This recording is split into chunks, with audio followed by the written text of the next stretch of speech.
Seksime ir moterų trišuolio sektorių. Dabar daug svarbesnis yra būtent bėgimo sektorius. Antruoju takeliu bėgs Armandas Balčius, trečiuoju Rokas Pacevičius, ketvirtuoju Ernestas Kolenda. Būtent Pacevičius ir Kolenda yra tie du pretendentai į titulą.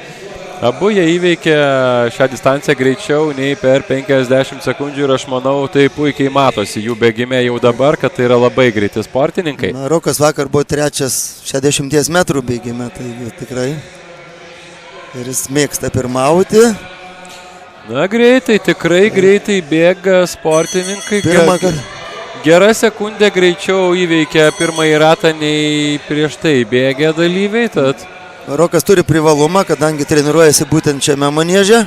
Na, prisiminkime ir Golovackio laiką 50 ir 90 šimtųjų. Tai šitą laiką reikia sportininkams gerinti, norint iškovoti titulą. Rokas tikrai pagerins, tai Ernestas neaišku dar. Rokas Pacevičius kerta 48 ir 50 ir 67 šimtasias, taip. Laimi šią rungtį ir nesunkiai laimi Rokas Pacevičius. Galėjo bėgti ir be varžovų, kaip ir radėjai pirmą. Galėjo bėgti ir be varžovų, tikrai greitai jisai finišavo.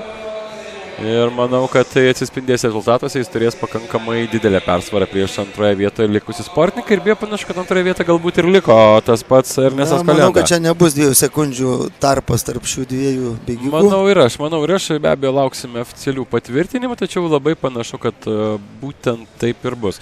O tas pats Rokas Pacevičius užfiksuoja savo geriausią sezono rezultatą. Tad kol kas forma